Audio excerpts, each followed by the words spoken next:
आपकी আদালতে film star নানা পাটেকরের ওপর অভিযোগ হলো যে উনি রাজনীতিতে খুবই দখলদারি করেন। না না, আমি শুনেছি যে বালাসাহেব ঠাকরের সাথে আপনার খুবই বন্ধুত্ব ছিল আর শিবসেনা আপনাকে টিকিটও অফার করেছিল। বন্ধুত্ব মানে উনি ছিলেন বাবার মতন, কিন্তু পলিটিক্সের সঙ্গে আমার কোনো লেনদেন নেই আর কি। টিকিট তো দেননি উনি। না, উনি টিকিট অফার না করেছিলেন? না আপনি কখনো ইচ্ছা প্রকাশ না, করেননি? একেবারেই না। আর এটাও আমি খবরের কাগজে পড়েছি যে আপনি রাজ ঠাকরে আর উদ্ধব ঠাকরেকে একসাথে থাকার পরামর্শ দিয়েছিলেন। না, আমি বলেছিলাম যে তোমরা আলাদা আলাদা থেকো না, একসাথে কাজ করো, তাতে আমাদের ভালো হবে আর কি। নাকি এটা বলেছিলেন যে যাও নিজের ভাইকে বোঝাও, আর যদি না বোঝাও তাহলে? না না না না, এরকম বলেনি কিছু।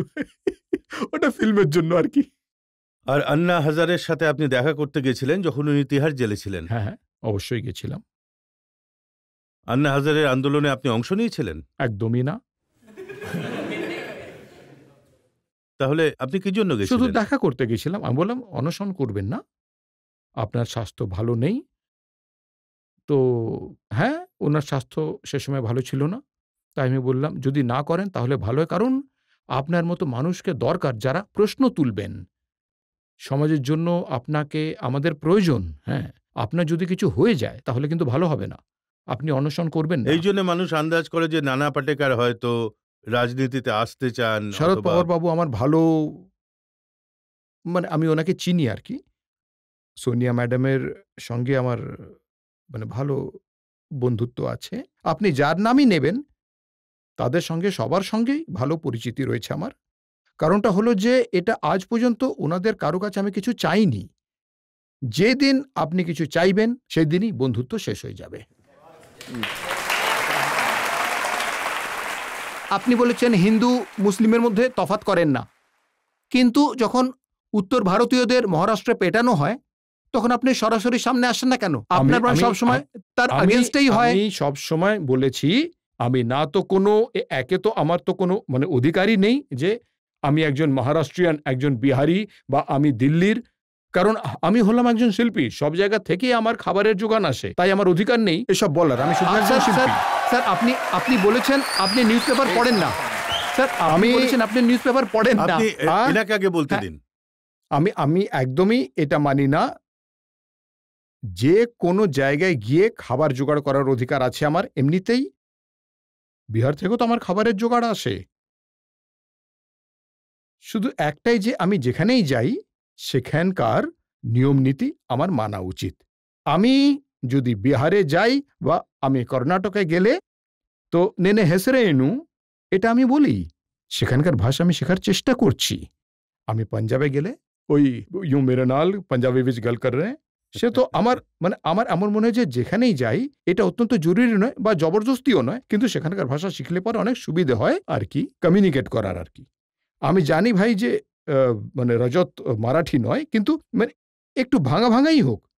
এবার মারাঠিতে নানা তো আপকি তবিয়ত কাশি আই হে চাংলা আপনি আমাকে জিজ্ঞেস করলে তবু আমার সাথে আমার ভাষাতে কমিউনিকেট করার চেষ্টা করেছেন। সোনিয়া ম্যাডাম হিন্দিতে কথা বলেন। আপনার কি মনে হয় সোনিয়া গান্ধী ঠিকভাবে উনি হিন্দিতে কথা বলতে পারেন? কিন্তু উনি যখন হিন্দিতে কথা বলেন তখন আমার ভালো লাগে যে উনি আমার ভাষাতে আমার সাথে কমিউনিকেট করার চেষ্টা করছেন। এতে কি তোর কোনো সমস্যা আছে? না স্যার, আমি আমার ওই বিহারের নিউজপেপারে এটা হেডলাইন হয়েছিল যে নানা পাটেকর বিহারের এগেইনস্টে বয়ান দিয়েছেন। আমি কখনোই আপনি রাজ ঠাকরেকে সমর্থন করেছিলেন। প্রথমে বিহার তোর নয়, বিহার আমারও নয়, তো তোর একার বিহার নয় মোটেই। স্যার আমি এটা আপনার মুখ থেকে শুনতে চাই। Thank you. যেসব সোশ্যাল ইস্যু নিয়ে মুভি তৈরি হয় সেটার পর সেটার ওপেনিং হয় সেটা এতটা ভালো হয় না ইন রেসপেক্ট টু যে রোমান্টিক মুভিগুলো হয় সেগুলো বিশেষ করে। এর কোনো পার্টিকুলার রিজন? আর সেটার জন্য তো আমরাই দায়ী না, আমরাই তো সেটার জন্য দায়ী। ওগুলো সোশ্যাল ফিল্ম তাই চলে না। আর যেটা কমার্শিয়াল সেটা বেশি চলে, যার মধ্যে মানে নাচ গান থাকবে। তো এর জন্য দায়ী কে? সেটা তো আমরাই। তাই এই প্রশ্নটা আমি তোকে করছি, তুই আমায় জিজ্ঞাসা করতে পারিস না। কখনো কখনো আপনি নিজের ফিল্মের মাধ্যমে, কবিতার মাধ্যমে, ডায়ালগের মাধ্যমে পলিটিক্যাল মেসেজ দেওয়ার চেষ্টা করেন। যেমন আপনি একটা ফিল্মে বলেছিলেন যে সরকারি পানি সরকারি ফাইलों में कुएं समेत गुम हो जाता है। অমল পালেকর একটা ফিল্ম তৈরি করেছিল থোড়া সা রুমানি হো যায়। তো সেখানে জল, এই লোকটা বলে আকাল পড়েছে আর আমি বৃষ্টি আনবো, 5,000 টাকা দাও। সিম্বলিক ছিল। তখন বাচ্চাটা জিজ্ঞেস করলো, সত্যিকারের বৃষ্টি হবে না? বললো, হ্যাঁ বন্ধু আমার, সেই বৃষ্টি। वही बारिश जो आसमान से आती है, बूंदों में गाती है, पहाड़ों से फिसलती है, नदियों में चलती है, नहरों में मचलती है, कुएं पोखर से मिलती है, खपरेलों पर गिरती है, गलियों में फिरती है, मोड़ पर संभलती है, फिर आगे निकलती है। वही बारिश। ये बारिश अक्सर गीली होती है, इसे पानी भी कहते हैं। उर्दू में आप, मराठी में पानी, तमिल में तन्नी, कन्नड़ में नीर और बांग्ला में इसे जौल कहते हैं। संस्कृत में जिसे वारी, नीर, जीवन, पय, अमृत, उद, अम्बू भी कहते हैं। ग्रीक में इसे एक्वाप्यूरा, अंग्रेजी में वाटर, फ्रेंच में और केमिस्ट्री में H2O कहते हैं। ये पानी जब आंख से ढलता है तो आंसू कहलाता है, लेकिन चेहरे पे चढ़ जाए तो रुबाब बन जाता है। कोई शर्म से पानी पानी हो जाता है और कभी कभी ये पानी सरकारी फाइलों में अपने कुएं समेत चोरी हो जाता है।